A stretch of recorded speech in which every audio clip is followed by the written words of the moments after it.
Bon, on se remet les pieds dans le plat. Donc, violation des droits d'auteur constitutive du délit de contrefaçon. Qu'est-ce que la contrefaçon aussi? Ça peut se discuter. Hein. Qu'est-ce que le plagiat? On va en parler si vous voulez. Parce que ça se discute aussi le plagiat. Puni d'une peine de 300 000 € d'amende, 3 ans d'emprisonnement, bien évidemment, c'est très très rare dans le cas d'un enseignant qu'on puisse vous attaquer et vous condamner à ça. Puisque, vous allez le voir juste après, voilà ce que dit l'éducation nationale et voilà ce que vous pouvez faire vraiment concrètement dans le registre de l'éducation, de la pédagogie, avec tout, on va dire tout le numérique que vous pourriez utiliser. Il faut savoir, c'est pas vieux, hein, ça, c'est récent, que l'éducation nationale a signé avec les représentants des auteurs des accords sectoriels au terme desquels les enseignants sont autorisés à diffuser des œuvres protégées. En d'autres termes, ils ont fait leur propre charte, leur propre négociation pour vous couvrir. On vous dit quoi? Alors vous allez voir, c'est parfois assez détaillé, mais c'est plus par domaine d'utilisation. La représentation est autorisée, la reproduction d'extraits pour les mettre à disposition des élèves sur clé USB ou sur le NT, donc espace numérique de travail, accessible après authentification, est également autorisée. Ça commence comme ça. Vous remarquerez quand même qu'on a... Ça marche ça ou ça marche pas?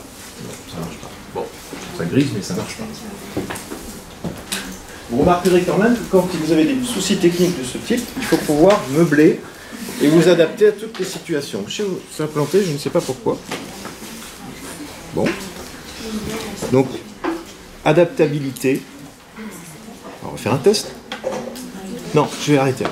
Ça ne lui plaît pas. Bon, alors je vous montre à la main.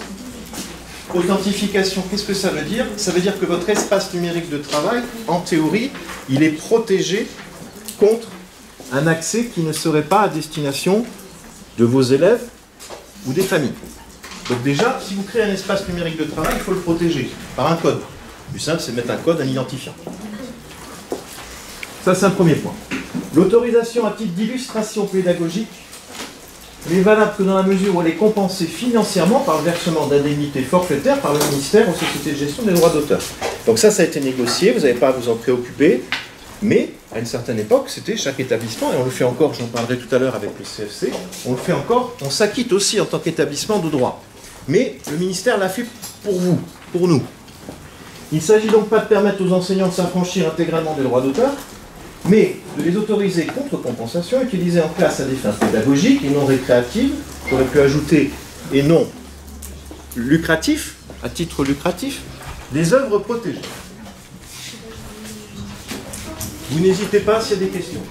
Je vous ai mis la référence du texte, bien évidemment vous n'irez pas la lire en intégralité, mais vous l'avez, qui autorise la reproduction ou la représentation d'œuvres à des fins d'illustration pédagogique à l'exclusion de toute fin récréative, dès lors que cette représentation, cette reproduction ne donne lieu à aucune exploitation commerciale, donc on est dans le lucratif, et qu'elle est compensée par une rémunération négociée sur une base forfaitaire.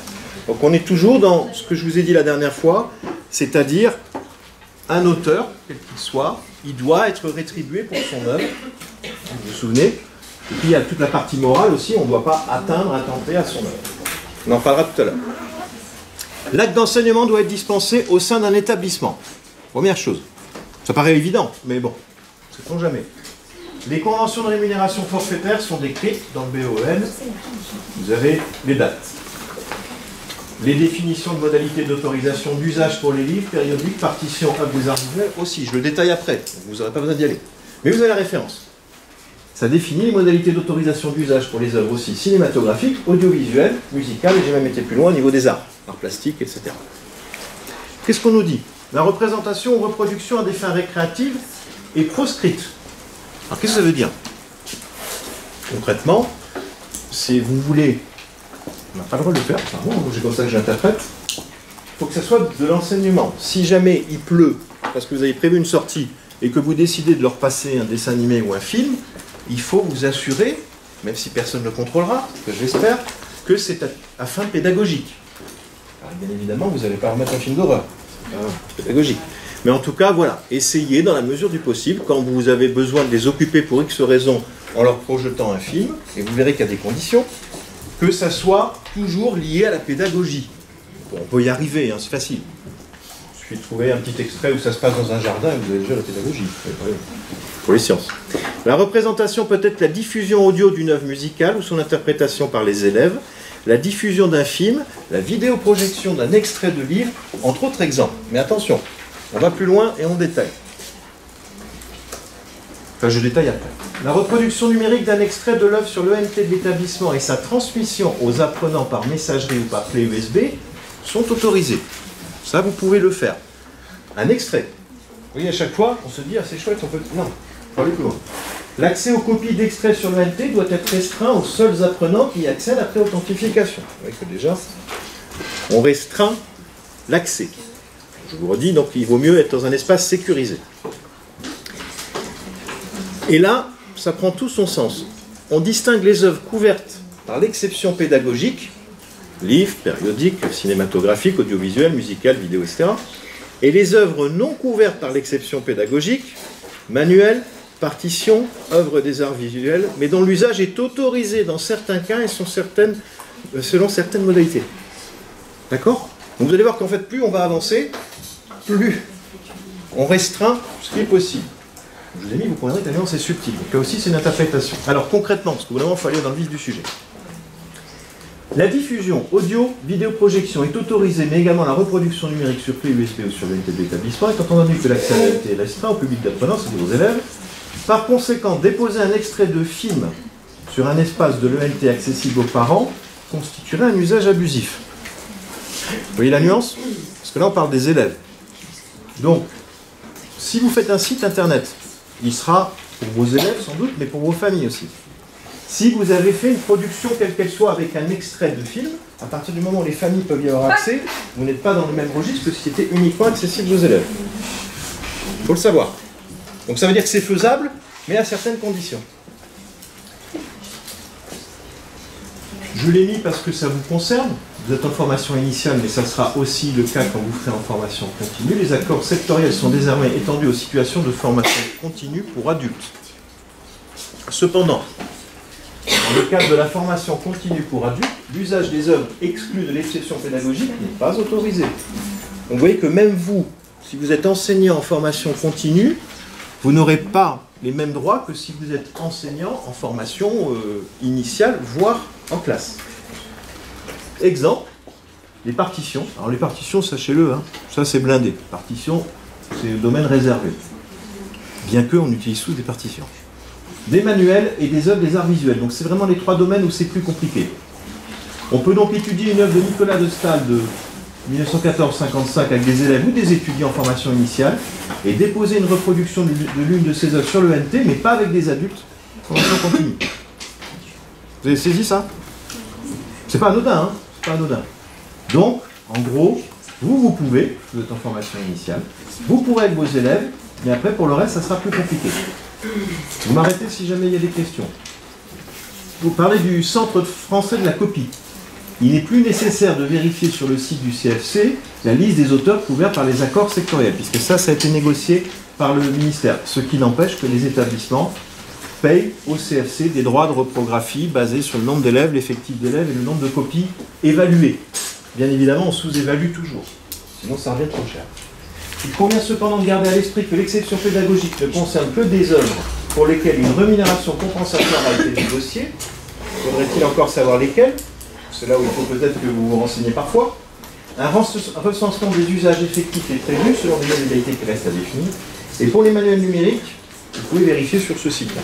Bon, voilà. Là, on est dans la grande généralité, je rentre dans le concret. Les œuvres éditées sur support numérique sont désormais couvertes par les accords. Il s'agit des œuvres éditées par des éditeurs représentés à la signature des accords sectoriels, qu'il faudra vérifier. Par conséquent, les contenus disponibles sur Internet ne sont pas concernés en tant que tels.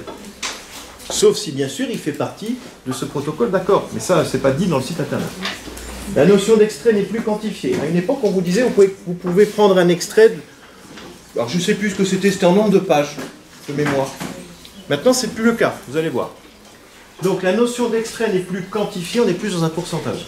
Sauf pour les manuels scolaires et les partitions, un extrait est désormais défini comme un fragment d'ampleur raisonnable et non substituable à l'œuvre intégrale.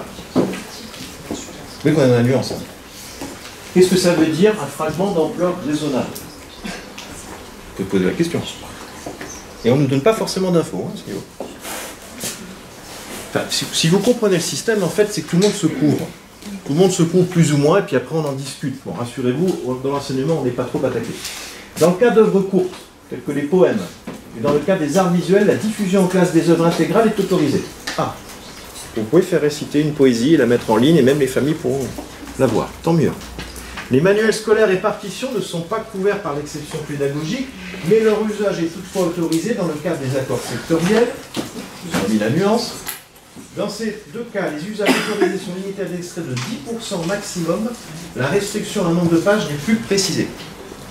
Donc qu'est-ce que ça veut dire 10%? Je vous pose la question. 10% sur une œuvre d'art visuel. Qu'est-ce que ça veut dire? Ça veut dire que si vous avez un tableau, vous allez le couper 10% et prendre juste le coin du tableau. Voilà. Ça, c'est vous qui après, vous faites votre propre interprétation. Les accords sectoriels présents dans le BO définissent les conditions d'usage, bon, je reviens pas. La représentation par vidéoprojection est autorisée. Donc là, ça va. Vous pouvez vidéo projeter en classe sans souci. La reproduction sur clé USB, la transmission par messagerie, le dépôt d'extraits numériques sur le MT sont autorisés pour vos élèves ou les VG. Pour les œuvres écrites et les périodiques, un extrait est défini comme un fragment d'une ampleur raisonnable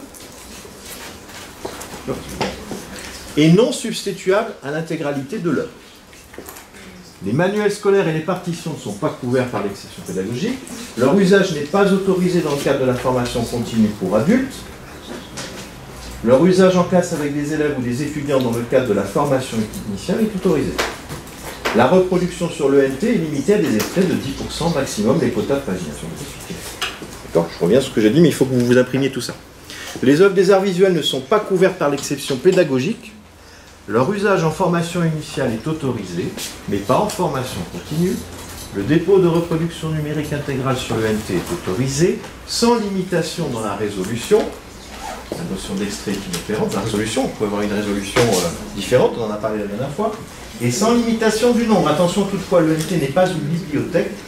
On ne peut y conserver que des œuvres réellement étudiées en cours et pour une durée limitée. L'année scolaire semble être une durée raisonnable. Donc après, quand vous avez terminé votre année scolaire, il faut les enlever. Et vous les remettez, éventuellement, si vous en avez besoin l'année suivante. Bon. Donc je reviens là-dessus. Je ne reviens pas sur ce qui est dit sur le BO, hein. Vous verrez si ça vous intéresse. Les conditions d'usage utilisées des œuvres audiovisuelles, enregistrement sonore, revue musicale, interprétation vivante de musicale, vidéo, musique, vous les avez dans le BO du 4 février 2010. La diffusion en classe d'œuvres musicales intégrale est autorisée. Bon. Il en va de même de l'interprétation de ces œuvres par des élèves à des fins pédagogiques et non récréatives. Ça, c'est extrêmement important. Parce que vous imaginez bien que vous, quand vous ferez de la musique, si vous en faites, et un enseignant de collège ou de lycée, ils n'ont plus normalement de musique en lycée, sauf option. Mais en collège, s'il ne peut pas reproduire une œuvre avec ses élèves, qu'est-ce qu'il fait? C'est compliqué. Donc ça, c'est autorisé. C'est toujours bon à savoir. La diffusion en classe d'extraits d'œuvres audiovisuelles légalement achetées dans le commerce, dans la limite de 6 minutes ou 10%, est autorisée. Donc si vous achetez un film au supermarché, vous avez la possibilité de passer un extrait de 10% du film. Sauf si vous avez pu enregistrer ce film à la télévision. Auquel cas, vous avez possibilité... Vous êtes d'accord que c'est complètement débile, hein? Complètement débile. C'est-à-dire que vous avez un format qui est bien, qui est carré, qui est bien résolu. Là, vous enregistrez, voilà, vous pouvez ce qui est enregistré qui vient de passer, mais si vous achetez le même DVD le lendemain alors qu'il est passé à la télé, vous ne pouvez pas le diffuser. Bon. Bref. Alors, est-ce que c'est facile d'enregistrer actuellement? À une époque, c'était plus facile parce qu'on avait, vous savez, des lecteurs DVD enregistreurs, des lecteurs Blu-ray enregistreurs. Maintenant, c'est dématérialisé. C'est compliqué de récupérer la source sur les boîtiers fibre, câble ou autre. Bon. La copie sur le NT d'extrait d'œuvres audiovisuelles est autorisée dans la limite de 6 minutes ou 10%. Bah, basez-vous sur 6 minutes. Dans la pratique, vous le ferez et vous passerez tout le film, hein, on est bien d'accord. Mais si jamais, ça n'arrive jamais, hein, mais si jamais vous avez un contrôle, etc., bah, vous direz oui, j'ai mis 6 minutes, le film, en boucle, pendant 1 heure, pour qu'ils s'apprennent bien de la scène. travailler sur une œuvre. Bon. Ouais, mais c'est comme ça qu'on manage. Les œuvres qui appartiennent au domaine public peuvent être diffusées et reproduites en classe car les droits patrimoniaux sont libérés. Donc vous vous souvenez de ça avec le délai, on en a parlé la dernière fois. Les droits moraux subsistent, donc vous ne pouvez pas pervertir une œuvre, ce qui suppose de respecter le droit de paternité en citant le nom de l'auteur. Toujours très important. Quand vous utilisez quelque chose, pour vous couvrir, vous pouvez le citer. Déjà. Ce qui montre bien que vous avez conscience que l'auteur, c'est telle personne, et qu'il est sujet à cette législation au niveau des droits. Vous allez voir la page droit d'auteur, on y revient. C'est un petit peu dense aujourd'hui, mais je vous rassure, je vous redis, après, on n'en parlera plus de tout ça.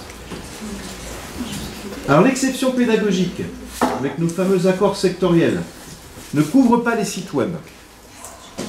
Afin de savoir si un texte, image, son, vidéo, animation repérés sur un site web peut être produits ou diffusés en classe, il convient de lire les mentions légales ou CGU des sites web concernés, ce qu'on fait systématiquement, bien sûr. Quand on va sur un site, bien sûr, la première chose que vous faites, vous allez essayer de trouver, bien sûr, tout ça. Je plaisante. Certains sites spécialisés dans les ressources éducatives, c'est pour ça que c'est important d'en connaître certains, précisent dans leur mention légale que l'usage en classe est autorisé. Alors aujourd'hui, il y a de plus en plus de sites qui offrent des ressources libres de droit, parce que ce sont des sites participatifs.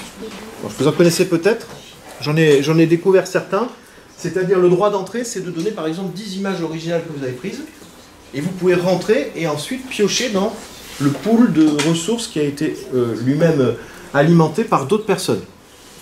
Et après, vous avez des sites où il n'y a pas besoin, c'est-à-dire il y a des sites gratuits, vous allez dessus, je ne sais plus ce que j'ai vu récemment qui était pas mal, Pixabay je crois, enfin voilà, vous avez des sites où on vous dit c'est complètement libre d'accès, vous pouvez utiliser pour un site, même à titre commercial.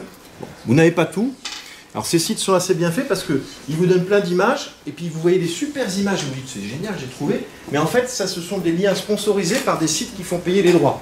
Et vous cliquez sur l'image, vous faites zut, celle-là n'est pas libre de droit. Dommage. Mais il y en a, on trouve. On trouve. Dans les autres cas, c'est la règle générale qui prévaut. Toute reproduction, représentation totale ou partielle sans autorisation de l'auteur est un délit de contrefaçon. Toutefois, n'hésitez pas à contacter par mail l'auteur ou le webmaster du site web pour lui demander l'autorisation de reproduire ou diffuser la ressource que vous convoitez, en précisant que vous l'utilisez à titre gratuit à des fins pédagogiques dans le cadre de votre classe et que vous ne la reproduisez pas sur Internet. Ce que vous faites à chaque fois que vous allez sur Google. Tout ça, je plaisante, hein, bien sûr, vous avez bien compris. Mais alors, sachez-le quand même, moi je l'ai fait à plusieurs reprises, à la très grande majorité, ils acceptent. À la très grande majorité. Et je vous donnerai aussi l'issue de ce que je vous avais indiqué la dernière fois par rapport à mon problème avec Bordas et l'enseignant. Vous verrez que parfois il y a des issues favorables.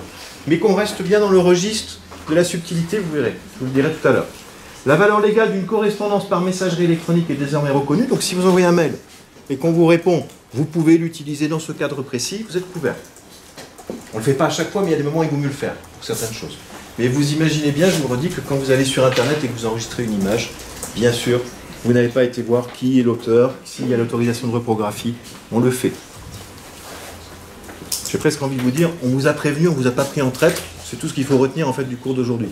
On vous a prévenu, après vous faites au mieux. Et on fait tous au mieux comme on peut avec ce qu'on a. Voilà, c'est tout ce que j'avais à vous dire sur ça. Donc ça vous donne quand même quelques pistes déjà plus claires sur ce que vous pouvez faire, parce qu'on est vraiment dans un cadre particulier en pédagogie. Ce qui ne serait pas le cas pour un usage lucratif, commercial. Alors, pour revenir à mon épisode, pour ceux qui étaient absents, je crois qu'il n'y en a pas beaucoup, donc j'avais un enseignant qui avait mis des pages entières d'un cahier de travaux dirigés de sciences physiques et qui avait corrigé, en le faisant très proprement, c'est-à-dire dactylographié, qui avait complété le corrigé, qui avait mis ça en ligne. Donc j'avais été alerté par notre hébergeur, parce que les éditions Bordas considéraient que c'était une diffusion d'une œuvre. Alors le problème, c'est qu'il diffusait tout le cahier de travaux dirigés, l'enseignant. Il n'était pas dans les 10% déjà, donc c'était pas bon. Et puis voilà, je veux dire, donc il a contacté les éditions Bordas, il a beaucoup bataillé, et les éditions Bordas ont accepté qu'il puisse mettre en ligne ces pages-là, à la condition d'être sûr que les élèves ne vont pas le diffuser à d'autres. Vous voyez la subtilité? Voilà. Mais comment vous voulez le vérifier, ça? On ne peut pas. On ne peut pas. Bon. Donc du coup, il ne le fait pas.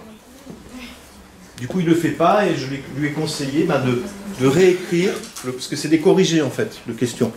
Je lui ai dit, ce que vous faites, vous rédigez la correction à votre sauce, qui sera la même que celle que vous avez faite compléter.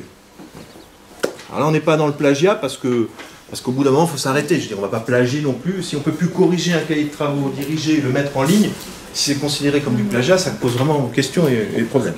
Mais bon, on a trouvé un arrangement, c'est-à-dire que si on se base sur ce qu'a dit Bordas, faites-le, faites en sorte que, mais il ne pourra pas faire en sorte que, ils le savent bien. Voilà, ils ont donné une autorisation sans la donner. Mais ils ont bien compris quand même qu'on était dans le milieu de l'éducation. Enfin, pour Bordas, il vaut mieux. Quand même. Est-ce qu'il y a des questions sur ça? C'est fini pour les droits d'auteur. C'est dense, c'est compliqué, c'est de l'interprétation, c'est de la subtilité. Moi, je vois plus ça comme du droit, hein, ces questions-là, que de la pédagogie. Mais ça fait partie de la pédagogie. Donc il fallait que vous ayez quelques infos là-dessus. Ça va? Bon, c'est un peu dense. Ça, c'est un peu moins dense, qu'on arrive au bout. Je vous en ai parlé la dernière fois, le cyberharcèlement. Et alors là, je voudrais insister un peu sur le harcèlement, parce que vous allez être confronté, non pas forcément au cyberharcèlement, mais au harcèlement de manière générique. Moi-même, régulièrement, j'ai des familles qui viennent me voir en me disant « Mon enfant est harcelé ». Et ils n'ont pas conscience de ce qu'est le harcèlement. Le harcèlement, si je veux faire simple, c'est le fait d'avoir une attitude néfaste pour une personne, de manière volontaire, répétée, dans le but vraiment de lui nuire. Les petites moqueries du quotidien, qui ne sont pas forcément systématiques, récurrentes, volontaires, ne font pas partie de ce cadre-là. Ça reste des moqueries qui peuvent, au bout d'un moment, si elles continuent, perdurent et se répètent sur le moyen long terme, devenir du harcèlement. Donc si un élève est moqué 2-3 fois dans la semaine par un camarade, oui, ça peut amener à du harcèlement, mais ce n'est pas du harcèlement. Parce que là, on est dans un autre registre. Cependant, ça peut avoir des petites insultes, des petites moqueries, des petites brimades, le même effet final que des cas graves de harcèlement. Bon. C'est le fait de tenir des propos répétés en ce qui concerne le cyberharcèlement, ayant pour but ou effet une dégradation des conditions de vie de la victime. Ayant pour but, c'est-à-dire qu'on veut vraiment faire du mal, on veut vraiment qu'il ne soit pas bien. Hein. Ça se traduit par une altération de santé physique ou mentale. Est-ce que vos élèves, en primaire, ils ont cet état d'esprit? C'est rare, quand même. C'est rare d'avoir un élève qui vraiment a envie de faire du mal, a envie... bon. Donc voilà. Mais enfin, ça peut arriver. C'est la fréquence des propos et leur teneur insultante, obscène, menaçante qui constitue le harcèlement. Donc quand on dit à quelqu'un « t'es gros », oui, c'est pas gentil, c'est limite insultant, c'est blessant, et voilà, on n'est pas non plus dans du harcèlement. Et pareil, vous le verrez dans vos relations. Moi je fais un parallèle, hein, parce qu'il y a un dérapage du harcèlement au niveau scolaire, mais il y a aussi un dérapage au niveau professionnel. Vous le vivrez. Et j'espère que vous n'en serez pas les acteurs. Parce que quand vous demandez à un enseignant d'arriver 3 fois consécutivement à l'heure parce qu'il est arrivé 3 fois, 3 jours de suite en retard, vous le harcelez. Je l'ai vécu. Vous le harcelez. Quand vous demandez à un enseignant de rentrer ses évaluations en temps et en heure parce qu'on doit clôturer les notes, c'est pas fait, vous lui redemandez, vous le harcelez. C'est du harcèlement. Et ça peut aller loin, parce qu'on peut se faire attaquer pour ça. Je le sais, je me suis fait attaquer pour ça. Je pourrais vous en donner des raisons. Quand vous demandez à un enseignant qui a fait le choix d'un établissement de participer à son projet, dans lequel il était totalement inscrit en termes de réflexion. Je vous ai peut-être parlé de ma prof d'anglais qui était la seule à ne pas faire le projet. Je ne l'ai pas citée, mais en tout cas elle est là, toujours présente dans mon esprit. Et que vous lui demandez de participer au projet, qu'elle est la seule à ne pas le faire, et qu'on vous attaque parce qu'on la harcèle en lui demandant de mettre en application un projet qu'elle a choisi, ou en tout cas dans lequel elle était acteur pour sa création ou sa réécriture. Donc faites attention à ça, jouez pas à ça s'il vous plaît. Vous êtes tout frais, vous êtes tout beau, vous êtes tout jeune. N'ayez pas cette attitude-là. Hein. Le harcèlement, si moi j'ai harcelé les enseignants, c'est parce que j'ai envie qu'ils partent. Et je vais tout faire pour trouver des motifs qui ne sont pas toujours valables, etc. Et si vous arrivez en retard, ben, mon rôle en tant que chef d'établissement, c'est de vous rencontrer, de vous dire, voilà, ça fait 3 fois en 3 jours que vous êtes en retard, je vous demande d'être à l'heure. Oh, je vais vous attaquer pour harcèlement. D'accord. Ben, attaquez-moi pour harcèlement. Donc, moi, petite histoire, j'ai été attaqué, ça a duré 4 ans, et bien sûr, il y avait pas, ça a été rejeté pour rejet de fond. Parce qu'il n'y a pas de fond. Tout simplement. Il y a eu 4 ans parce qu'il y a eu 2 ans de procédure avec première instance, et appel, elle a fait appel, l'enseignante. Elle a fait appel. Ah, mais vous avez des procéduriers, il y en aura. Malheureusement, désolé, mais il y en a sans doute dans la salle. Au ratio, et vous savez, il y a toujours les, on dit je sais plus, c'est les 5%, les 10% d'emmerdeurs, il y en a toujours. Ben là, faites le calcul, vous êtes 50, il y en a peut-être 5. Donc c'est pour ça, si je fais de la prévention avant, il y en aura moins. Bon. Ça arrive, mais vous pourrez le vivre, vous, en tant qu'enseignant, entre enseignants, ou entre personnel et enseignants. En fait, on est dans une société qui est procédurière de plus en plus, et ça arrive. Et Dieu sait si moi je ne suis pas un harceleur et je suis plutôt bienveillant. Bon, vous ne me connaissez pas, mais voilà. Faut le digérer quand même. Alors quand même, pour la petite histoire, si vous êtes confronté à ce problème-là, sachez quand même que l'enseignante est obligée d'attaquer le rectorat, et pas le chef d'établissement. Puisque son représentant, alors pour le collège et le rectorat, vous c'est l'inspection académique, c'est l'employeur. Et nous ne sommes pas en tant que chef d'établissement employeurs des enseignants. Donc si vous attaquez votre chef d'établissement, vous attaquez l'institution, et donc l'inspection académique pour le primaire, ou le rectorat pour le secondaire. Ça ne met pas forcément dans de bonnes dispositions de base au départ. Surtout quand le rectorat ou l'inspection académique voit qu'il n'y a rien. Donc ça veut dire que vous prenez l'initiative d'attaquer votre représentant qui normalement est là pour vous défendre. Bon, je vous le dis. Vous ne pouvez pas attaquer le chef d'établissement, sauf au pénal. Alors là, vous pouvez dire, oui, j'ai pas eu pénal. On s'en sort bien. Ah oui, on peut attaquer forcément au pénal. Il faut le prouver. Faut le prouver. Et en l'occurrence, c'était pas prouvé. Bon. Donc ça, c'est le cyberharcèlement. Donc je remets un peu les pieds sur terre, mais ça vous met quand même dans le bain futur. Un seul propos insultant est un délit d'injure. Les propos insultants répétés plusieurs fois peuvent être considérés comme du harcèlement et plus sévèrement punis. Ce que je vous disais. Vraiment une répétition, une volonté, il faut le prouver. Il faut le prouver. Le harcèlement en ligne est un harcèlement s'effectuant via Internet, sur un réseau social, un forum, un jeu vidéo, voire sur téléphone, par messagerie ou par appel téléphonique. Là, on est plus dans le cadre d'Internet. Alors, les propos en cause peuvent être des commentaires d'internautes, des vidéos, des montages, des messages. Hein, quand vous tronquez une image, oui, ça peut arriver. Le harcèlement en ligne est puni que les échanges soient publics sur un forum, par exemple, ou privés, entre amis sur un réseau social. C'est pas parce que vous êtes entre vous et que vous avez votre petit réseau privé et que voilà, vous êtes protégé. Alors vous êtes protégé parce qu'on ne vous voit pas. Mais si un jour on tombe dessus, vous serez quand même sous couvert de la loi. Hein, le cercle privé a ses limites. La loi punit également les menaces de mort ou de viol, ainsi que les incitations au suicide. Bon, là, ça paraît logique. Quand même. Là, on est d'accord. L'auteur, alors, ils sont plus quand même sévères. Hein. Là, il y a plus de condamnations quand même que dans les cas de droit d'auteur, etc. Bon. L'auteur d'un harcèlement en ligne risque 2 ans de prison, 30 000 € d'amende. La peine maximale est portée à 3 ans de prison et 45 000 € d'amende si les faits ont causé une incapacité totale de travail de plus de 8 jours. Bon, ça c'est facile. Hein. Vous savez comment on fait pour s'arrêter pendant 8 jours? On va voir son médecin, on dit moi je suis en burn-out, j'en peux plus. On se met un petit peu d'oignon au niveau des yeux, il vous arrête, il n'y a pas de souci. Donc voilà, ça peut suffire. Non mais je vous donne aussi des pistes si jamais vous avez besoin de vous reposer, prendre une semaine de vacances. Ou si la victime a moins de 15 ans. Et là, vous serez dans ce registre-là, donc c'est plus grave. C'est plus grave. Autre délit concerne les menaces de viol avec des motifs homophobes ou racistes. Là aussi, il peut y en avoir. Surtout dans des établissements comme les nôtres, qui sont des établissements privés catholiques, mais où on accueille normalement tous les élèves de confessions religieuses différentes. Vous avez parfois des élèves qui s'insultent. Et ce qui est parfois compliqué, parfois, c'est pas dans la langue nationale. Vous pouvez avoir des insultes prononcées dans une autre langue, et du coup, voilà, certains se comprennent et d'autres non. Bon, ça peut arriver. En tout cas, motif homophobe, bon, c'est un sujet hautement d'actualité. Racisme, toujours d'actualité, malheureusement. Pareil, ça fait partie des délits. Et là, pareil, on est sur 3 ans, 45 000 € d'amende. Bon, il y a des condamnations, hein, quand même, de temps en temps. heureusement. Provocation au suicide, suivi d'un suicide, d'une tentative de la victime, pareil. Et si vous avez un enfant de moins de 15 ans, vous voyez que la peine est 5 ans et 75 000 € d'amende.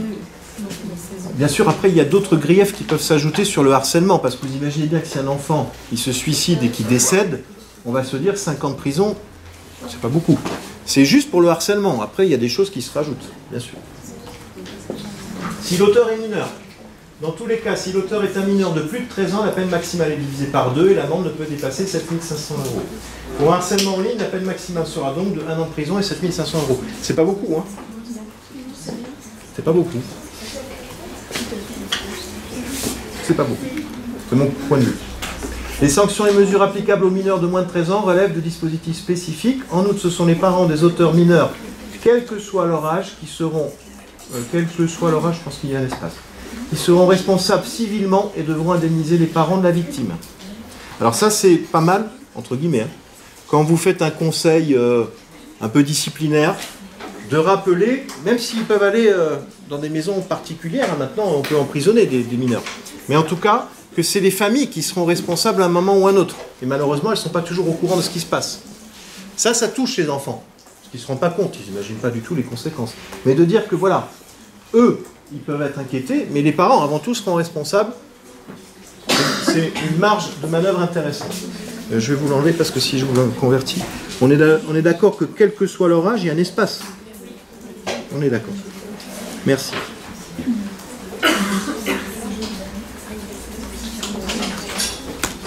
Ouf. Ouf. C'est reparti. Allez, on arrive au bout, il n'y a plus que 2 diapos.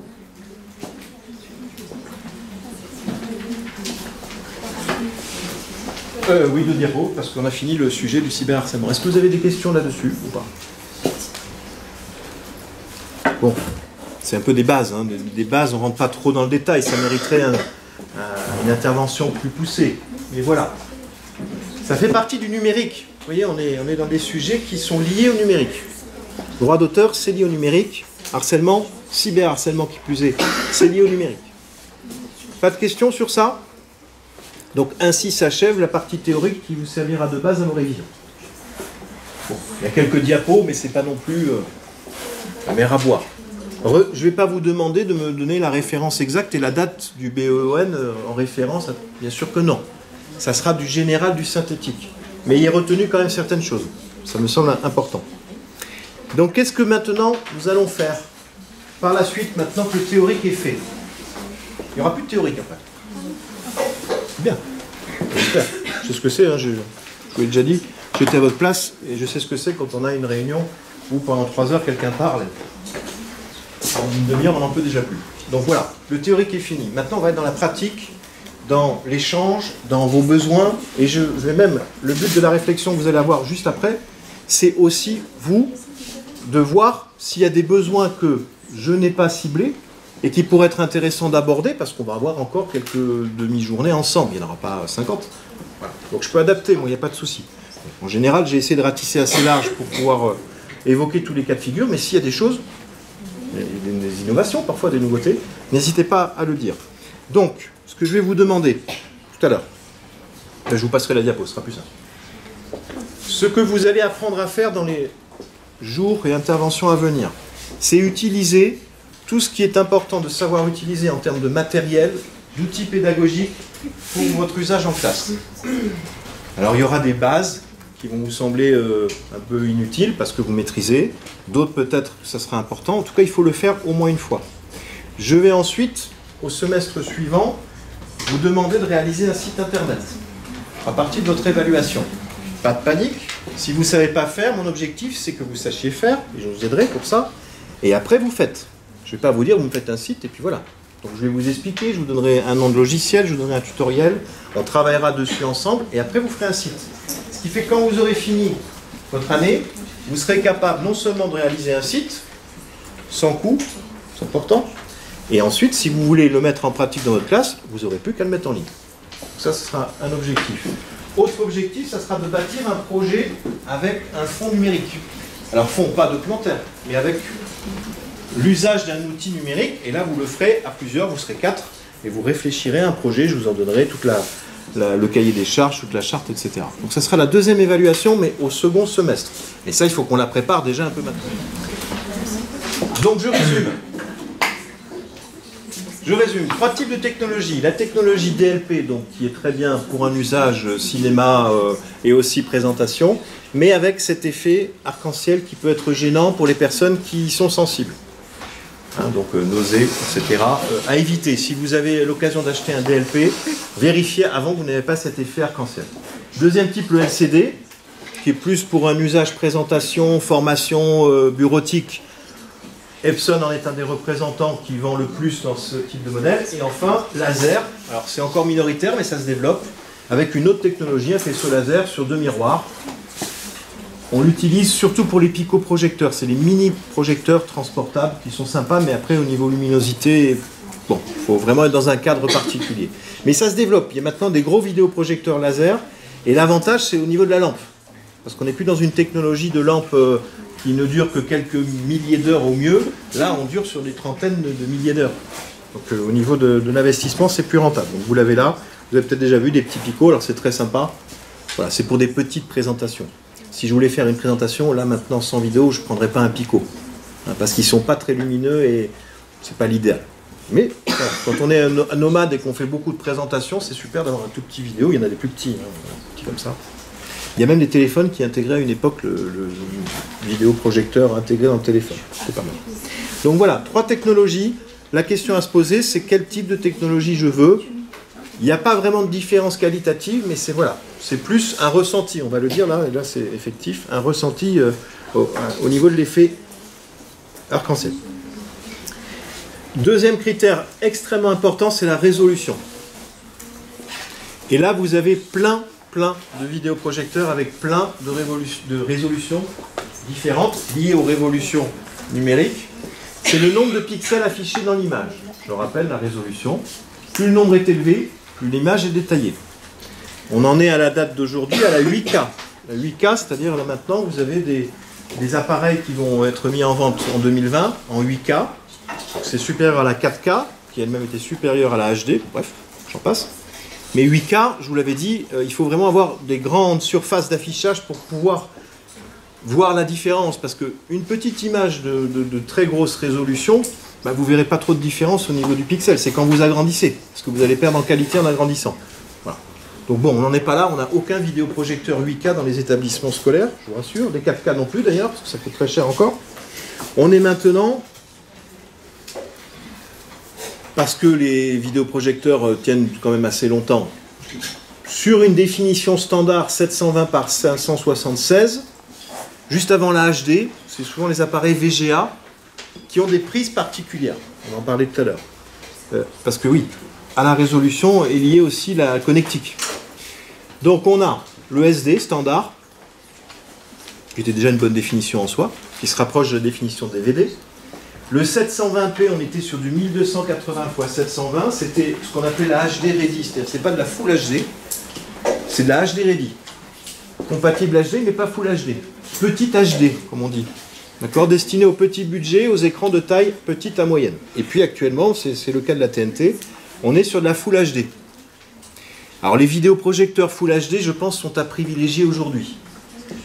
Parce que maintenant, tous les logiciels, etc., sont dans des résolutions HD, et si vous faites avec un VGA qui est en résolution plus faible, vous allez avoir des gros pixels, et puis la définition de vos caractères ne sera pas très affinée. Bon, donc c'est plus cher. Même si ça se démocratise. Full HD. Donc norme TV, jeux vidéo, et encore maintenant des jeux vidéo, vous les avez en plus haute résolution, 4K, mais VOD, Blu-ray, depuis le passage à la TNT haute définition. C'est le format de la grande majorité des vidéoprojecteurs home cinéma, celui conseillé dans la mesure du possible. Vous trouverez souvent le terme 1080p pour désigner cette résolution. Donc si vous devez acheter un vidéo, n'achetez pas du VGA. D'accord ? Évitez. De toute façon, on en trouve moins. Et puis après, mais alors ça, bon, c'est vraiment pour les puristes de l'image et c'est surtout pour l'home cinéma, on est à la Ultra HD, donc vous voyez que la résolution est 4 fois la Full HD. Et là, je vous dis, bientôt on sera sur du 8 fois celle de la Full HD avec le 8K. Donc c'est du 3840 x 2160 pixels, haute définition de demain, mais les modèles sont très chers et il y a encore très peu de contenu disponible. On trouve des vidéoprojecteurs 4K à 3 000 €, le plus bas prix. Après, ça monte parfois jusqu'à plus de 10 000 €.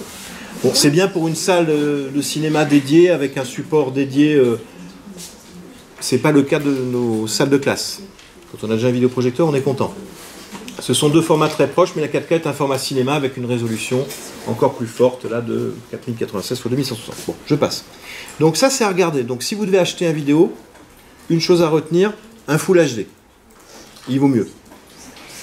Et puis, s'ajoute à ça un nouveau facteur, la luminosité, parce que comme vous le voyez, ça fonctionne avec une lampe.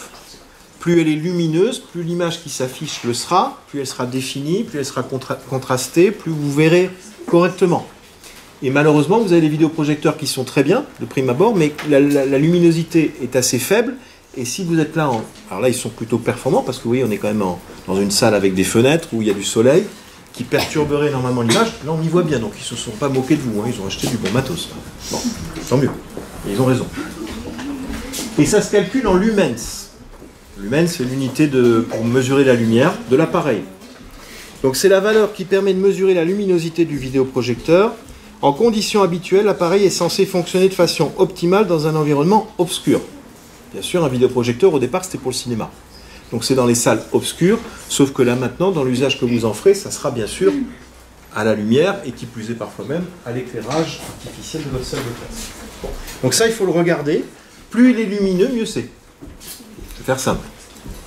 Voilà. Donc si vous devez comparer deux vidéoprojecteurs à qualité équivalente au niveau de sa performance matérielle, résolution ou autre, si c'est plus lumineux, prenez plus lumineux.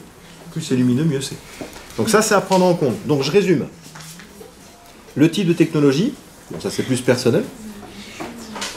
Votre affinité pour une marque éventuellement et sa qualité. La résolution, la luminosité. Ça fait déjà pas mal de facteurs quand on ne connaît pas un appareil. Et puis, on en vient à la connectique. Alors ça, il faut que vous sachiez. C'est très important. C'est une base, mais il faut que vous sachiez. Un vidéoprojecteur qui n'est pas Full HD ou HD Ready, il travaillera sous le format VGA que vous avez à droite en bleu. Alors vous avez sans doute tous déjà vu une prise VGA. Donc là, il y a encore, les modèles, ils ont encore la prise, parce que pour éventuellement des sources plus faibles. C'est une petite prise en forme de trapèze avec des petits picots à l'intérieur qui s'emboîtent, qui est assez fragile, parce qu'à force de l'enlever et de le remettre, on peut tordre un petit peu le picot. Vous voyez? Voilà, c'est ça. Et ça, on a travaillé pendant des années avec ce format-là. Donc ça fonctionne bien, c'est fragile quand même comme prise. Donc c'est du VGA. Et sur les vidéos, vous le voyez peut-être là, je pourrais vous faire passer ça aussi, parce que je vais parler pour rien. Sur ce vidéoprojecteur Optoma, vous voyez qu'il a un certain âge, il fonctionne toujours, mais il n'a pas de prise HDMI. Pourquoi? Parce que ça n'existait pas à l'époque, et qu'en plus, de toute façon, la technologie ne permettait pas de... Alors c'est un DLP, celui-là, vous le passerez si vous voulez, et vous voyez que vous avez donc VGA derrière, prise bleue. Alors souvent, un des problèmes de vidéoprojecteur, ou d'ordinateur, quand vous voulez allumer le vidéoprojecteur, c'est que l'image n'apparaît pas. Et souvent, ce qu'il suffit de faire, c'est débrancher, rebrancher, ou l'ordinateur, ou le vidéo. Voilà. Ça évite de venir en disant le vidéoprojecteur est en panne, il ne marche pas, et de passer un peu pour une buse, parce qu'on vous dit, mais plutôt que ça marche. Ah, bon. Bon, je vous donnerai d'autres exemples, je vous les ai déjà peut-être cités, bien plus graves que ça. Donc, VGA, vous l'avez là. L'autre prise, pour tout ce qui est Full HD et futur, c'est le HDMI. Alors là aussi, c'est une prise qui est de forme trapézoïdale, mais qui est plus fine, qui ressemble un peu plus à de l'USB, si on veut le comparer. Bon, vous en avez tous vu, parce que tous les appareils sont maintenant en HDMI, et elle est moins fragile parce qu'elle n'a pas de petits picots. Voilà. Elle s'emboîte assez facilement, elle s'enlève assez facilement. Donc HDMI, VGA. Tous les appareils actuels maintenant sont HDMI, et il y aura peut-être, je le redis, une VGA. Et puis à côté de ça, vous avez, alors ça n'existe quasiment plus du tout, vous avez aussi une autre connectique jaune, rouge et blanche. C'est l'ancêtre de... Enfin l'ancêtre, oui, l'ancêtre de la Péritel. Vous vous souvenez de la Péritel? C'est une grosse prise qu'on branchait sur les télés, ça n'existe plus. Enfin, sauf sur les vieilles télés. Le jaune, c'est pour la vidéo, le rouge et le blanc, c'est pour le son. Gauche, droite, rouge à droite, gauche, blanc. Voilà, et on branchait aussi parfois, avec ce qu'on appelait des câbles coaxiaux, l'image. Alors elle était encore moins bien en résolution que le VGA. Bon. Ça se fait plus. Ça se fait plus, mais vous pouvez trouver ça. Donc si vous voulez jeter un œil tout à l'heure, c'est avec plaisir. Et on en vient donc justement par rapport à ces prises à une première manipulation de base du vidéoprojecteur, c'est commuter la source. Qu'est-ce que ça veut dire ? Votre vidéoprojecteur, il est très simple dans son utilisation. Il faut savoir le mettre en route. Et ça aussi, c'est pas donné à tout le monde. Il y a un bouton on, off, il faut appuyer dessus. Non mais je vous dis ça parce que j'ai vécu, hein, j'ai vécu. Il marche pas. Je l'ai branché, il marche pas. Oui, il faut appuyer sur on, off. Alors, le bouton on, off, si on agrandit. Ce qu'on y voit, souvent, c'est un rond avec une barre. Là. Parfois, c'est marqué on-off aussi. Donc, il faut lire. Bon, après, ça peut être compliqué de lire. On lit. Pour l'allumer, il faut appuyer une fois. Normalement, quand on a branché, qu'on allume, alors, il faut que la lampe chauffe. Donc, s'il ne s'allume pas tout de suite, c'est normal. Et une fois que ça commence à chauffer, l'image commence à apparaître. En revanche, pour l'éteindre, par sécurité sans doute, il faut appuyer 2 fois. Une première fois, et il vous dit est-ce que vous êtes sûr de vouloir l'éteindre, et vous rappuyez une deuxième fois pour l'éteindre. Voilà. Ça va jusque-là? Bon, mais imprégnez-vous de ça, parce que c'est le rudiment. On allume, on appuie sur le bouton on, et pour éteindre, on appuie 2 fois sur le bouton on. Vous n'aurez pas besoin de vous mettre un petit post-it collé sur le vidéoprojecteur pour vous retenir. C'est du vécu. C'est du vécu. Voilà, donc, autre chose, comme c'est un appareil qui a une lampe qui chauffe, il y a un ventilateur, donc parfois ils sont bruyants. C'est aussi un critère qu'il faut regarder au moment de l'achat.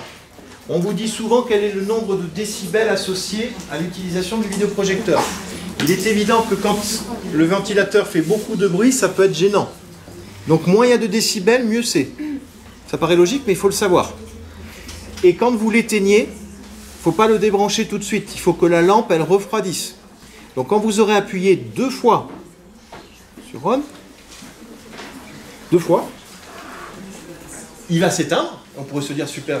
Non, on attend parce que le ventilateur normalement continue à tourner. C'est quand le ventilateur s'arrête que normalement on peut le mettre dans une boîte, même s'il est un petit peu chaud encore. Donc ça c'est très important parce que si vous ne le faites pas, la lampe elle va surchauffer et ou bien claquer, et là c'est un vrai problème, ou bien avoir une durée de vie moindre. Donc attention à ça. Donc un bouton à connaître c'est on-off, et le deuxième à mon sens c'est source. Pourquoi? Parce que vous avez sur les vidéoprojecteurs plusieurs connectiques, je vous l'ai montré, VGA, HDMI, mais les nouveaux vidéoprojecteurs parfois ont 2 HDMI pour pouvoir brancher 2 sources. Il y a l'HDMI 1 et l'HDMI 2, ou l'HDMI A et B. Donc si jamais vous avez 2 HDMI branchés, c'est à vous de commuter sur la bonne source. Et souvent, c'est un problème aussi, on vient me voir, ou on va voir le responsable informatique, ça ne marche pas. Est-ce que vous avez changé la source? Changer la source, c'est-à-dire il faut appuyer sur source. Et quand on appuie sur source, il vous fait une petite fenêtre qui apparaît et vous dit voilà, HDMI 1 ou HDMI 2 ou VGA. Et donc on appuie sur source jusqu'à ce qu'on soit dessus. Et là, magie, ça marche. Donc voilà les 2 boutons à retenir. On-off, c'est le même, et source. Et d'ailleurs, on peut le faire en direct, je suppose là. Si vous avez toujours un bouton source, voilà, sur la télécommande, et si j'appuie sur source, vous voyez, il me met HDMI 1, HDMI 2, vidéo, S-vidéo. C'est tout, et VGA en haut. Donc bien évidemment, si je change ma source, s'il met sur vidéo, lui, il n'a plus rien parce qu'il n'est branché qu'en HDMI 1. D'accord? On va le vérifier. Principe de la science, observation, interprétation.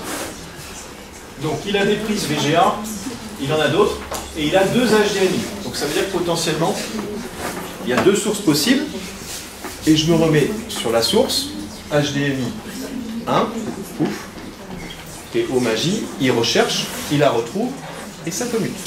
D'accord? C'est tout.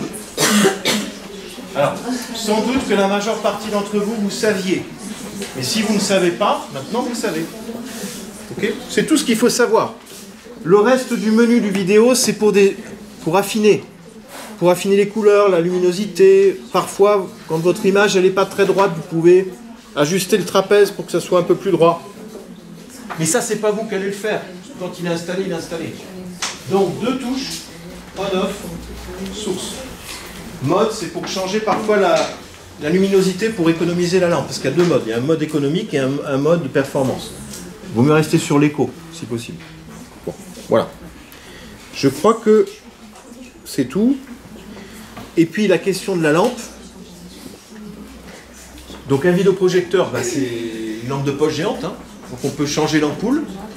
Sauf que quand vous changez la lampe, en général, ça coûte aussi cher que l'appareil. Ça, il faut le savoir. Souvent, entre la main-d'œuvre et le prix de la lampe, vous n'êtes pas loin de l'achat d'un vidéoprojecteur neuf. Alors, sauf si vous avez un appareil où les lampes ne sont pas chères, ça peut se regarder aussi au moment de l'achat. Bon, si la lampe, elle claque, alors c'est sous garantie, on va vous la changer. Mais si jamais ça claque, il faut racheter un vidéo. Donc, durée de vie d'un vidéoprojecteur à lampe classique, 1000 à 2000 heures d'utilisation. D'où la question de l'économie aussi. Hein, si vous êtes en classe et que vous êtes en récréation, vous éteignez une vidéo parce que sinon la lampe elle va s'user. Donc il y a un compteur. Dans le menu, vous pouvez voir le compteur d'heures. Après, voilà, ça peut durer plus que 2000, 3000, 4000. D'où l'intérêt des lasers parce que là, ça dure des dizaines de milliers d'heures. Donc là, avant d'arriver au bout, vous avez le temps. Un vidéoprojecteur, ça change tous les 4-5 ans pour un usage normal. Si vous n'êtes pas en permanence dans l'usage du vidéoprojecteur. Ok ? Est-ce que vous avez des questions sur le vidéoprojecteur? Il y a la question du poids aussi. Hein. Si vous êtes appelé à le transporter, privilégiez un appareil un peu plus compact, un peu plus léger qu'un gros appareil qui va être lourd à déplacer. Donc résumé, HD de préférence. Si c'est HD Ready, c'est déjà pas mal. Mais HD de préférence. Luminosité, technologie, les prises. Bon, VGA, parce qu'il y a toujours des vieux appareils à brancher en VGA actuellement. Mais au moins VGA et HDMI, bien sûr. La taille, le poids et le prix. Alors le prix, on trouve de très bons appareils aux alentours de 500 €. Si vous voulez quelque chose qui tienne la route, comptez 500 €. On peut trouver moins cher.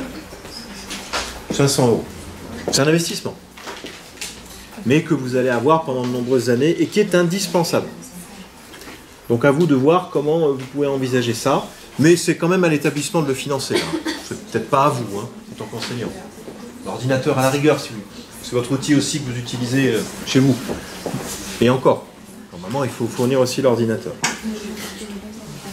Bon, j'avais à l'époque, parce que le PowerPoint dure déjà, ça fait 2-3 ans que je l'ai fait. J'avais donné le prix d'un Epson en LCD de 3200 lumens, ce qui est déjà très bien en luminosité, parce qu'ils sont plus dans les 2500 en général. HDMI, VGA, vous voyez la résolution, on n'était même pas à l'époque sur du HD Ready ou du HD pur, on était à 400 €. Là, si vous voulez du HD pur, vous êtes à 500 €. Bon, les Epson sont très bien. Ils sont faits pour ça, Epson. Mais il y a des très bonnes marques, BenQ, Optoma, c'est très bien aussi. C'est les 3 grands leaders dans ce domaine. Ça va? Pas de questions sur le vidéo? Ça veut dire que vous êtes maintenant opérationnel et que vous n'irez pas embêter vos collègues, votre chef d'établissement, quand vous aurez juste à appuyer sur le bouton. Vous êtes d'accord? On en reparle dans quelques années. C'est assez facile à utiliser. Petit conseil aussi, parfois, je vous le redis, c'est l'ordinateur qui ne commute pas. Il faut débrancher, rebrancher pour que l'ordinateur il prenne le signal. D'accord? Donc il ne faut pas hésiter. On débranche, on rebranche et clac, ça repart. Pas de questions sur ça? Ça va? Bon. Alors on passe au deuxième sujet.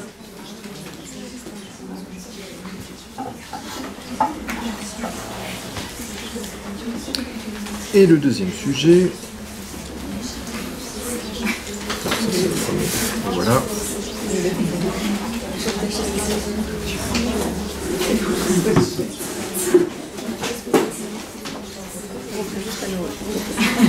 Allez-y.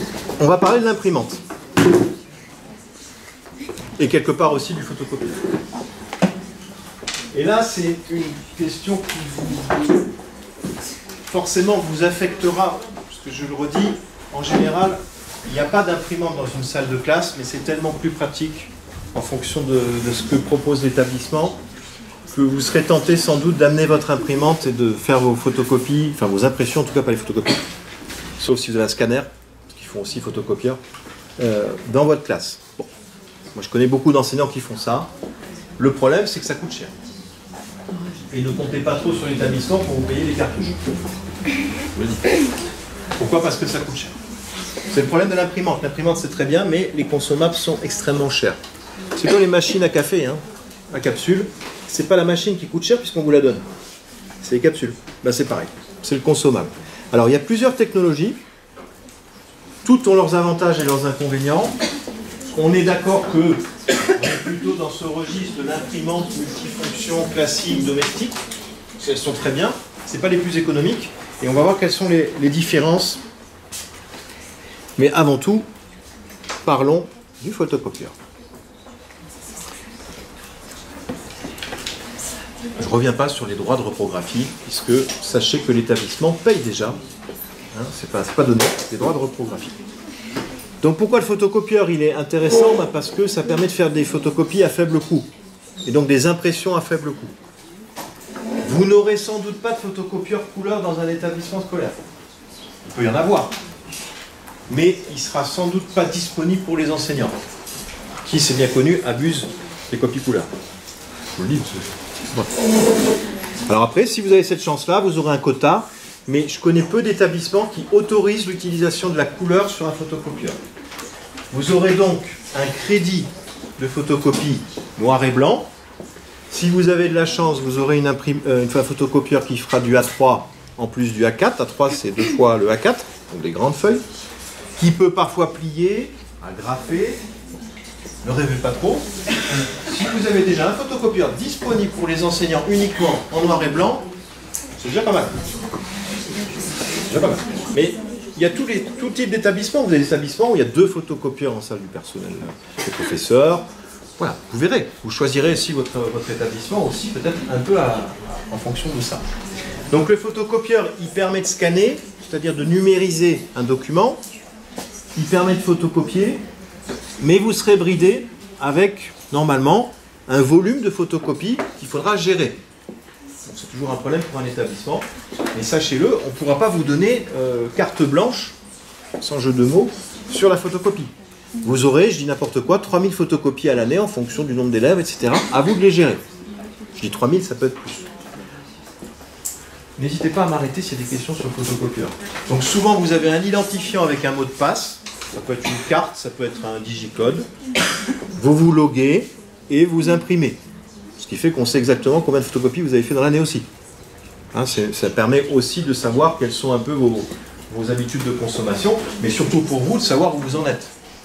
Donc si vous voyez que vous n'êtes pas encore tout à fait à la fin de l'année et qu'il ne vous reste plus de photocopies, ben, il faut gérer ça. Donc, mais sachez-le. La majeure partie des établissements possèdent un photocopieur disponible pour les enseignants et pour l'administratif. Généralement, il s'agit d'un photocopieur noir et blanc. Vous avez bien compris le message. Sauf si vous venez à Saint-Louis, ça m'intéresse. Petite pub pour vous. Le quota annuel logique de photocopie est souvent imposé. Il est géré grâce à un identifiant, un code personnel, voire une carte personnelle. Je vais vous expliquer. L'établissement doit chaque année acquitter des droits de reprographie au Centre français d'exploitation du droit des copies. Ces droits sont calculés en fonction du nombre de pages reproduites par élève et déclarées par l'établissement. Voilà combien ça coûte à peu près. De 1 à 100 pages reproduites, c'est 1,80 € TTC par élève. Vous imaginez, ça va vite, hein? Ça va vite. On va dire 2 €. Si vous considérez que 100 pages, c'est pas beaucoup, hein? C'est pas beaucoup. Vous pouvez sans doute en faire plus dans l'année. Ben, si vous avez un établissement avec 500 élèves, vous savez déjà que voilà, vous allez payer 1 000 € de droits pour pouvoir faire des photocopies, ce qui n'est pas rien. Ok pour ça? Donc il faut être conscient de ça aussi. Hein. C'est pas que l'établissement il veut pas vous faire des photocopies, mais tout a un coût en fait. tout un coût dans un établissement et tout ce calcul, tout ce budget, tout ce... Alors quand on a des moyens, c'est plus facile. Quand on n'en a pas, toute économie est bonne à prendre. Et on en vient donc aux 3 types d'imprimantes. La laser, vous devez connaître peut-être déjà les termes. La jet d'encre, c'est 2 technologies différentes. Et la thermique. Alors la thermique, elle est très anodine, très minoritaire. Pour faire simple, quand vous faites un achat et que vous avez le ticket de caisse, c'est une thermique. Oui, vous n'allez pas faire des pages thermiques comme ça pour les élèves. Bon. Pour des schtroumpfs, là. La plus économique de loin, c'est la laser. Mais elle coûte plus cher à l'achat. Il faut bien qu'il se rattrape quelque part. La jet d'encre, elle coûte pas très cher, sauf que les cartouches coûtent extrêmement cher. Alors allons-y. La laser. Vous avez ça souvent dans les pôles administratifs, hein, les imprimantes laser, parce qu'il y a besoin d'aller vite, de faire des impressions rapides, économiques. Donc c'est des impressions de masse, ou ceux qui veulent des débits rapides. Les imprimantes laser atteignent des vitesses d'impression comprises entre 12 et 24 pages par minute, ce qui est pas mal, alors que celle à jet d'encre ne dépasse guère les 4 pages par minute. Vous voyez déjà que c'est plus rapide. Bon, ça peut jouer hein, en termes de productivité, quand on a besoin d'imprimer rapidement et pas perdre de temps, ça joue. Autre avantage, en cas d'utilisation ponctuelle, il n'y a pas de phénomène d'encre séchée. C'est-à-dire si vous n'utilisez pas votre imprimante à jet d'encre pendant quelques temps, il y a un risque que les buses de cartouche se bouchent et du coup on jette la cartouche parce qu'elle ne fonctionne plus. Mais la couleur est plus onéreuse sur le laser. Elles sont particulièrement adaptées en entreprise. Ceci étant, si vous faites de la copie noir et blanc pour vos élèves et qu'il n'y a pas de photocopieur, une imprimante laser, ça peut être un bon choix. Elles utilisent, comme les imprimantes photocopieuses, un tonnerre, c'est pas des cartouches, c'est du tonnerre, comme pour les photocopieurs. Et c'est plutôt silencieux. Donc il y a quand même pas mal d'avantages. Donc le silence, la rapidité, le coût du noir et blanc, la couleur un peu plus chère. Mais en tout cas, c'est le laser. De manière usuelle, vous avez peut-être, et vous aurez peut-être, le jet d'encre.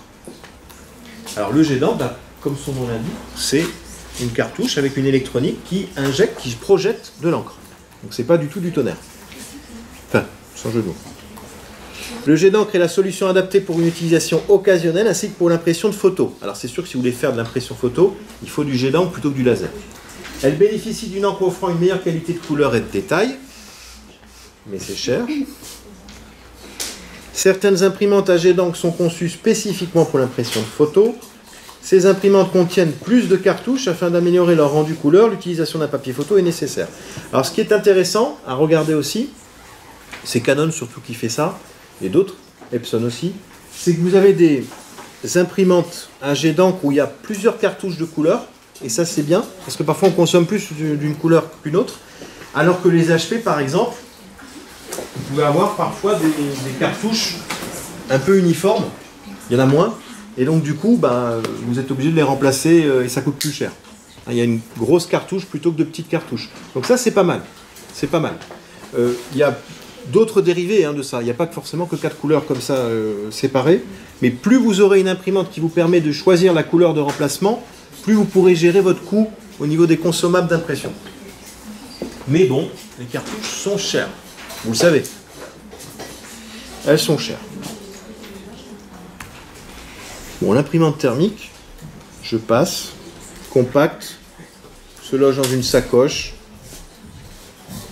Bon, ça ne sera pas votre cas.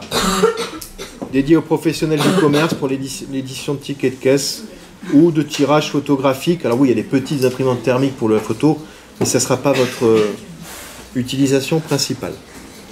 Donc ce que je peux vous donner comme double référence, en tout cas en termes de coût, pour que vous voyez, vous puissiez mettre un peu des chiffres sur ce que je vous disais. Les petites Canon, là, toutes les séries Pixma, etc., elles sont sympas parce qu'elles sont pas chères. Il y a moins cher aussi encore, mais voilà. On est dans cet ordre d'idée de prix. Les cartouches, alors là, par exemple, ce modèle-là, mais il y en a d'autres avec plusieurs cartouches, c'est 35 € les 2 cartouches. Vous voyez, hein, vous achetez 2 fois un lot de cartouches et vous avez déjà le prix de l'imprimante. 100 pages d'impression, 35 centimes la page. Ça fait cher hein, quand on réfléchit à l'unité. 35 centimes la page. Hein. Alors que pour un photocopieur, on est de l'ordre du dixième de centime par page. Hein. Donc c'est pas rien. Canon. Alors bien sûr, l'appareil coûte 3 fois plus cher. Cependant, ça vous réduit quasiment de moitié le prix de l'impression. Alors on a toujours l'impression d'acheter beaucoup au départ, que ça fait cher, mais on s'y retrouve après. Parce que si vous achetez donc le tonnerre, vous faites 1000 pages d'impression et ça vous revient à 20 centimes la page. Donc si vous avez les moyens, privilégiez l'économie sur le moyen terme. Si vous n'avez pas les moyens, bah, prenez une petite imprimante multifonction, pas chère. Mais ça sera cher quand même, à l'arrivée. D'accord? Et après, alors l'avantage, bien sûr, c'est qu'elles font souvent scanner, et voilà, vous pouvez scanner, et donc ça fait office de photocopieur. C'est-à-dire qu'une imprimante, normalement, vous lui envoyez l'information d'une source, comme un ordinateur, et elle imprime la source.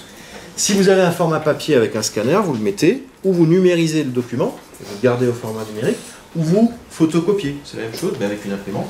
Il vous fait un scan, et il vous sort, comme une photocopieuse, le sortirez. Pas du tout au même prix, hein, on est bien d'accord.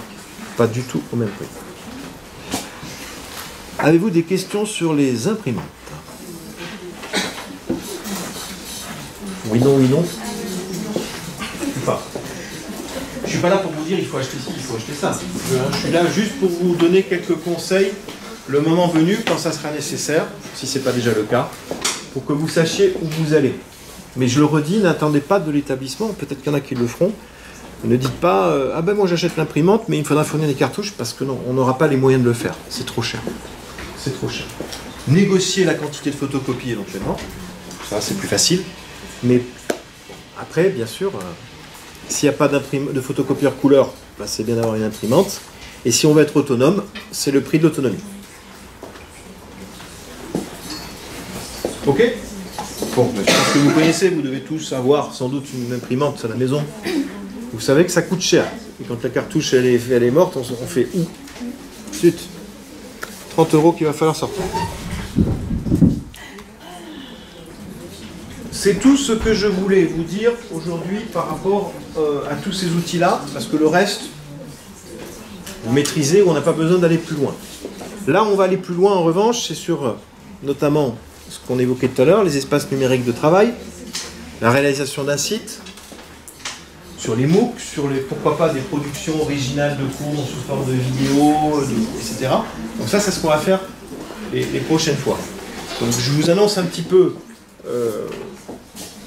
ce qui va se dérouler au mois de novembre prochain, donc le 7 de mémoire, si la date est bonne.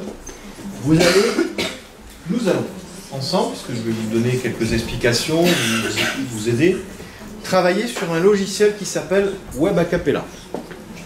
Alors, je ne sais pas si on le trouve encore tel que je vous le fournirai, moi, sur votre espace de travail propre à l'ISFEC, mais en tout cas, l'avantage de Web Acapella, c'est que c'est un logiciel gratuit. En tout cas, gratuit pour sa version de base qui permet de faire 8 pages différentes dans son site. Si vous voulez aller plus loin, c'est-à-dire faire un site avec 25 pages accessibles, il faudra s'acquitter d'une licence à vie qui coûte 49 €. Pour la petite histoire, moi je l'utilise avec les enseignants pour mon projet. J'ai acheté une licence à 49 €. Et pourquoi? Je ne le sais pas. Si je donne le code de licence et qu'il est installé sur un autre ordinateur, ça passe. Ce qui fait que pour 49 €, j'ai déjà pu activer 50 licences dans l'établissement. Pourvu que ça dure. Je vous le dis, si jamais vous achetez la... Ça fonctionne. Alors, je ne sais pas si... J'ai pas lu vraiment le détail. Est-ce que ça veut dire que si vous achetez une fois une licence, vous pouvez l'installer autant de fois que vous voulez? Je ne sais pas. Je crois pas, mais en tout cas. La chance veut que... Donc si vous achetez une licence, vous aurez accès à toutes les fonctionnalités du logiciel. Mais la version gratuite peut suffire. Monsieur, oui. Vous êtes connecté sur ce que vous n'avez pas reçu par mail comme quoi? Non, parce qu'en fait, il n'y a pas de connexion justement. Ah ouais, c'est déjà un peu du coup, ça peut partir ça peut pirater comme ça. Ah bah si vous trouvez quelqu'un qui vous donne une clé qui fonctionne, oui. Voilà. Après, Alors, moi je suis serein dans l'établissement parce que si jamais on contrôle, je peux sortir la facture d'achat de licence. En revanche, si vous donnez à quelqu'un, il faut qu'il puisse prouver qu'il l'a acheté et ça va être compliqué. Il ne faut pas qu'on revienne à la source de quelqu'un qui aurait donné... Et moi, j'ai acheté, une fois. Déjà ça. Oui, mais du coup, vu que vous avez donné votre code à d'autres personnes, genre... De l'établissement, des enseignants. Ça fait rien. Ah, mais bien évidemment que j'ai désinstallé le logiciel sur mon ordinateur et que je l'ai donné à quelqu'un d'autre. Non, c'est pas vrai. Mais si je dois me défendre. Oui, oui, bah c'est mon code, bah voilà, j'utilisais plus le logiciel, je l'ai transféré à quelqu'un qui pourrait dire, ah oui, mais moi aussi, j'utilise plus. Donc, on est dans la subtilité, c'est tout l'art du numérique.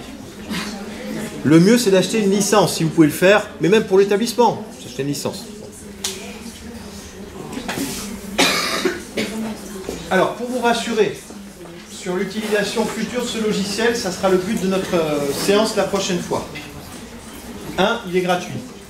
2, si vous savez utiliser un logiciel comme Word, vous n'aurez aucune difficulté pour utiliser Web a cappella. Aucune.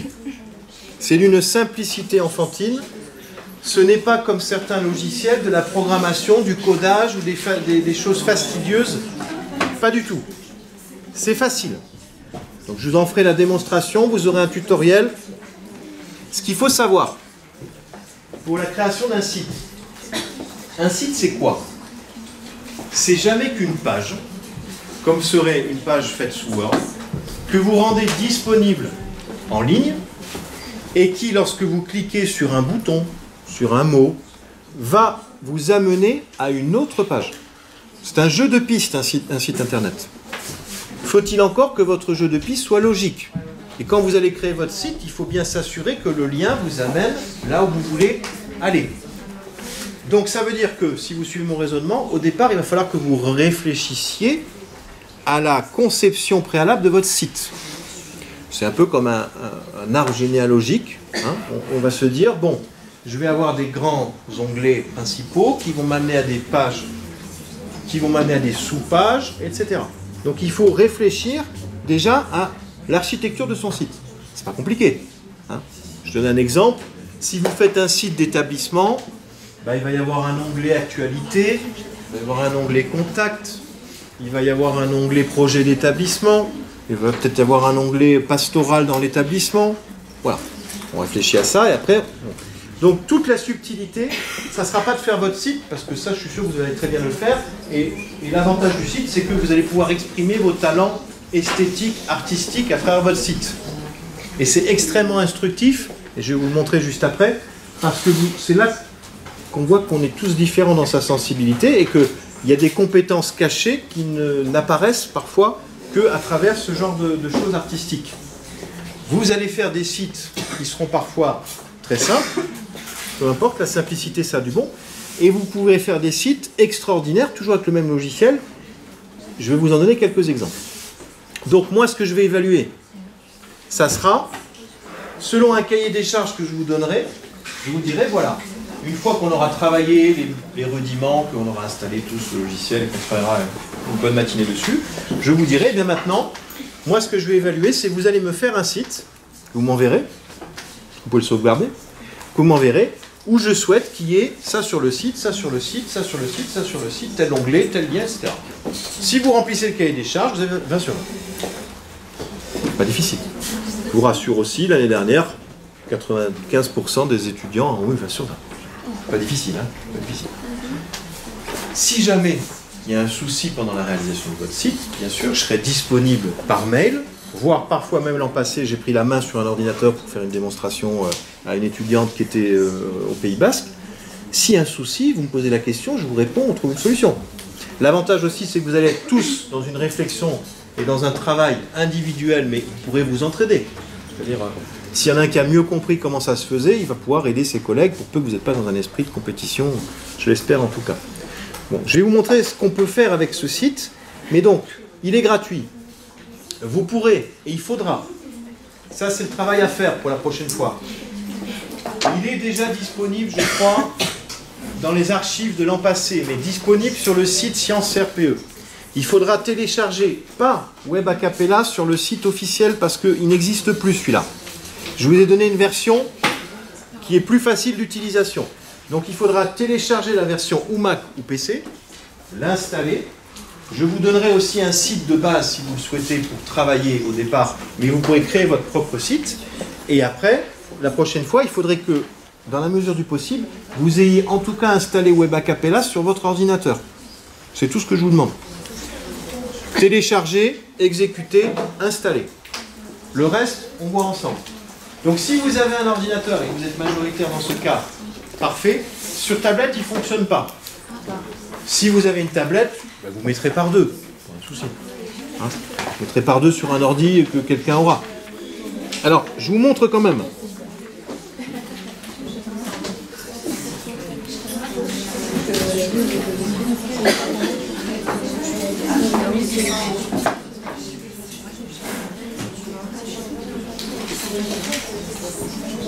Pour terminer, je terminerai un peu en avance.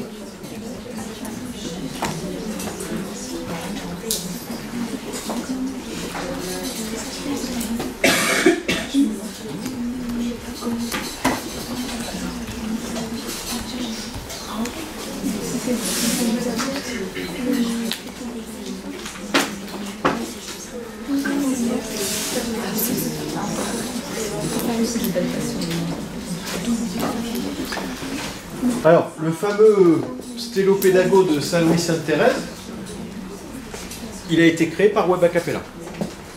Alors, je vous l'ai peut-être présenté il y a quelques jours différemment. Il y avait des bulles. Je me suis fait plaisir, je l'ai refait. Ce qui vous montre que parfois, j'ai du temps à perdre et que ça me fait plaisir de faire des choses. Je plaisante, mais je l'ai refait parce que je le trouvais plus actuel et que vous verrez, vous serez tenté, si vous faites des sites, à un moment donné, vous en avez marre de votre site, vous avez envie d'en faire un nouveau. Là, je l'ai fait de manière à ce qu'il y ait des petites bulles, en plus avec le nom des disciplines. Bon, c'est pas le propos, mais pour vous dire que ça a été fait avec WebAcapella. Ceci étant, c'est très simple parce que le stélopédago, c'est qu'une page, quasiment. C'est une page qui, en cliquant sur les bulles, vous amène à une autre page qui, après, vous amène sur un site. Donc, c'est très simple. Donc, si je prends, et c'est là où je vais vous montrer les différences de réalisation, et vous verrez qu'il y a des choses qui sont extraordinaires, des choses qui sont très simples mais très fonctionnelles. Alors, je vais commencer par le mien comme ça, au niveau des droits. Voilà, donc j'ai gardé l'architecture avec les petites bulles. Donc voilà un exemple de site d'SVT pour mes sixièmes. J'ai 2 sixièmes. Voilà, j'ai décidé de le présenter comme ça, avec des petites icônes, ou en ligne, comme le Science CRPE que vous avez. Hein. Je l'ai fait avec WebAcapella aussi. Voilà, et donc la présentation, quand vous allez sur cours en ligne, vous allez voir qu'elle différera d'un enseignant à l'autre. Voilà, bon, ils n'ont plus qu'à télécharger sur des petits onglets, sur des petites vidéos, et autres. Ok? Voilà une manière de le présenter. Je vous présente. Alors, les arts plastiques, on peut imaginer qu'en arts plastiques, c'est quand même une mine en termes d'information, etc. Découvrons ensemble le site. Donc voilà, vous voyez une présentation qui est tout à fait différente. Sauf que le problème, c'est qu'il n'y a pas de lien. C'est juste une page. C'est en cours de construction. Mais voilà, on peut faire un site juste avec une page. Alors, ça n'a pas grand intérêt parce qu'on a autant imprimé une feuille et donner aux élèves. Mais bon, c'est un exemple.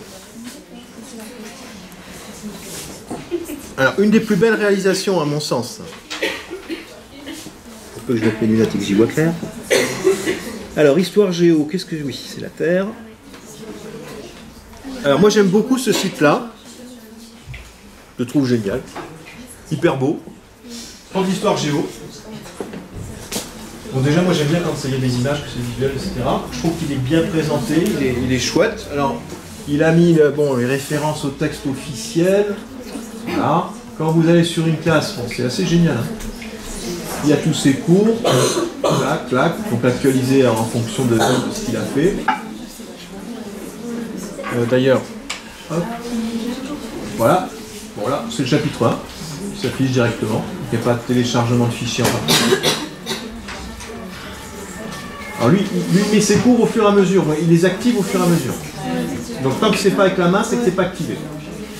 Donc là, qu'est-ce qu'il nous a mis? Bon, un exemple. Qu'est-ce que je peux vous présenter d'autre?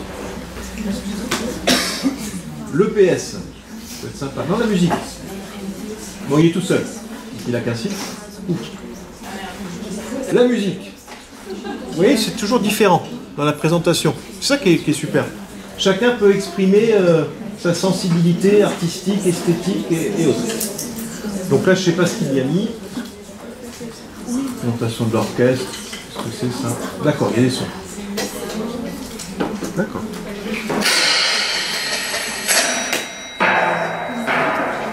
C'est génial. D'accord.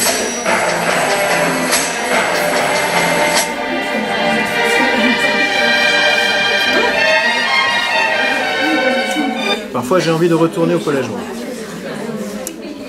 Si on avait eu ça à notre époque, ça aurait été bien. EPS. Oui, c'est pareil. C'est rigolo. Et ainsi de suite, et ainsi de suite. Vous voyez que parfois, il y a des sous-menus qui se déroulent. Chacun fait ça différemment. Tout ça, vous pourrez le faire. Je ne vais pas vous diffuser tous les sites, mais tout ça, vous pourrez le faire avec Web a cappella. Oui. Mais du coup, tous les élèves doivent avoir un ordinateur personnel chez eux. Alors, pour bénéficier de tout ça, oui. Mais après, c'est un plus qu'on leur offre. C'est-à-dire ils ont tous les cours en ligne. C'est surtout pour nos classes numériques avec iPad, ça. Mais tous nos élèves ont aussi tous les cours et toutes les ressources accessibles. Mais du coup, ça c'est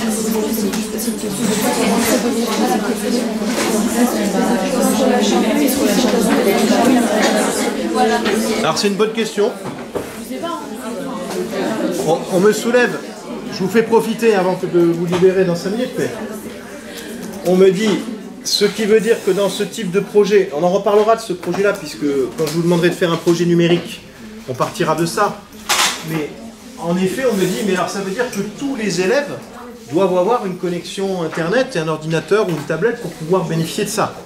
Alors, nous, notre projet, c'est ce stylo pédago et les classes iPad. Les classes iPad, bien sûr, c'est leur centre de ressources, ça. Ils passent par ça pour télécharger tous les documents. Mais les autres élèves, c'est un plus. C'est-à-dire que s'ils veulent retrouver tous les cours en ligne, dactylographie, etc., ils le peuvent. Deuxième remarque qu'on me fait, ça veut dire que les élèves, s'ils ont les cours en ligne, ils ne les prennent plus, ils se disent qu'en classe, on ne va plus compléter, etc. Non, parce que, je vous donne mon exemple, je prends la première activité du cours d'SVT de 6e. Voilà ce qu'ils ont. Sauf que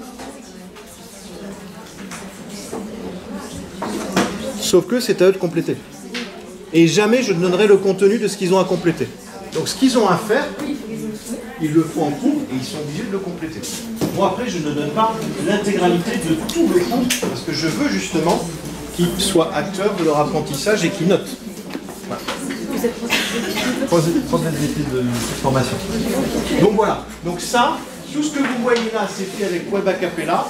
Donc quand on aura fini cette petite formation et que vous aurez fait votre site, vous pourrez faire un ENT, vous pourrez faire un blog, vous pourrez faire un site. Et je pense que c'est actuellement quelque chose de presque indispensable pour un enseignant, c'est d'avoir un espace de travail pour collaborer, pour travailler, pour proposer des choses. Et en primaire, ça permet aussi, je vous l'avais dit, de montrer plein de choses. Des productions en classe, des sorties, des photographies.